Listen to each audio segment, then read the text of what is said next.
Hello everyone, welcome to this session. We have with us Darshan Soni, who's an Indian American entrepreneur who's actively working with our diaspora abroad.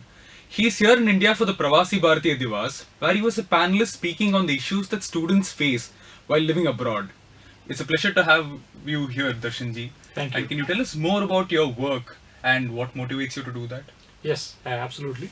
So as you mentioned, I was here for the Pravasi Bharatiya Divas in Bengaluru.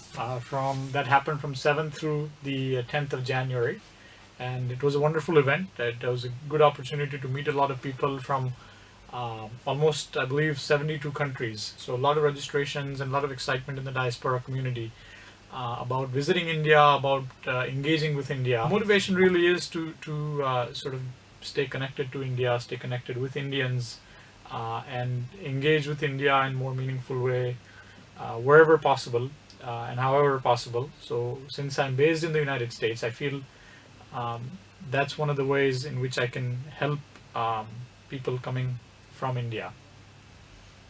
So when you say that actively get involved with the diaspora community and your identity of Indians living abroad, could you tell us a little more about what it is to for an Indian to live abroad? How does the Indian identity hold in places beyond India? Sure.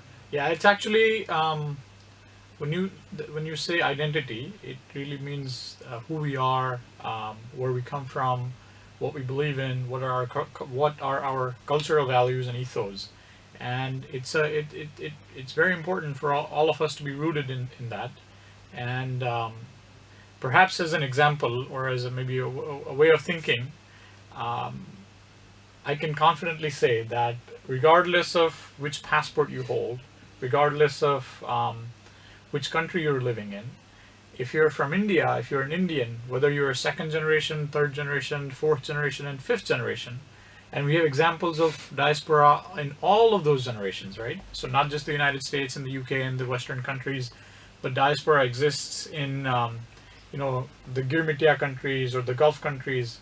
For example, in Girmitia countries, the diaspora that has been living there for now fifth plus generation exists. So, but at the end of the day, we're all known as Indians, right? So whether we hold a UK passport or American passport or a Caribbean country's passport, people look at us as Indians, and I think they look to us to tell them more about India and Indian values and Indian ethos. And just maybe by way of example, oftentimes people look at us and they assume that we would know something about yoga because we come from India, and oftentimes we don't, right? We're not able to articulate our ancient teachings, which are ever more relevant, as we move into this sort of modern and postmodern world. So I think it's important to understand what our identity is and maintain it and continue to pass it on to the next generation, because the world is looking at us now to understand how we can live more harmoniously with each other and how we can live more harmoniously with the nature, right? So the environmental issues that we face, and so all of those things are coming to head now, and I think people are looking at us for solutions. People are looking at India and Indian culture and Indian values for solutions, and I think that's why maintaining our identity is really very, very critical at this juncture in time. So I would encourage everyone going outside of India to study, or those who plan to go outside of India to study, to prepare themselves for these sort of questions, right? That where do you come from, and what does yoga mean, and can you teach us yoga, and perhaps to specialize in one of those many things, right? So that way that you can truly become the ambassadors of India, and not just in letter but also in spirit. So when you also talk of ambassadors of India, the perception of India in the last few years has been gaining some momentum. Mm-hmm. Increasingly, there is more visibility on the international stage and so on. Yeah. So as a person living in the United States, can you tell what this means on an individual citizen level? Yeah, so in fact, the current Prime Minister of India is very effective and very very successful in projecting India's image, projecting India's strengths, and projecting India's successes.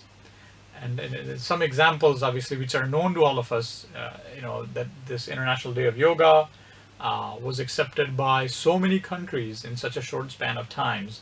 So such kind of acceptability, such respect, such understanding of India is gaining across the globe, and not just not in any negative way whatsoever, right? So all of these things are positive. All of these things are increasing the respect and acceptability of India as well as Indians. So Indians living abroad, I feel they're in a better position just because they're the country from which they come is now respected more than it ever was, right? Now we're not looked at sort of this this developing country or third world nation.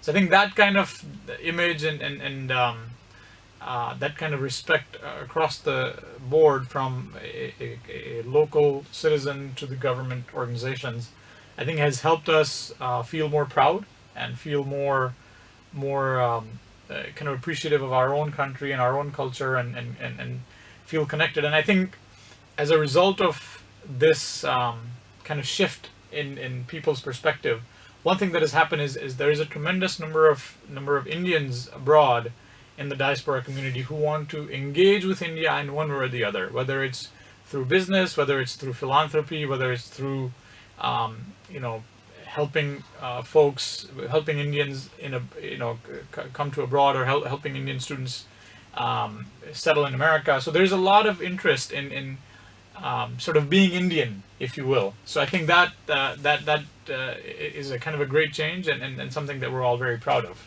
Yeah, so there is this awesome sense of responsibility, I feel, for Indians living in India.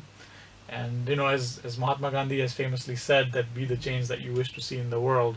So maybe not at very grand systemic levels, but at the very individual level also, if we can bring some of those changes in us, that will be very useful for the country as well, and the world. Darshanji, you make for a very inspiring person to meet, and it also drives in the sense of responsibility that we as Indians have in taking this country forward. Yes. It's been a pleasure meeting you, Darshan. Yeah, it's been a pleasure coming here, and best wishes to Vision India Foundation. Thank you.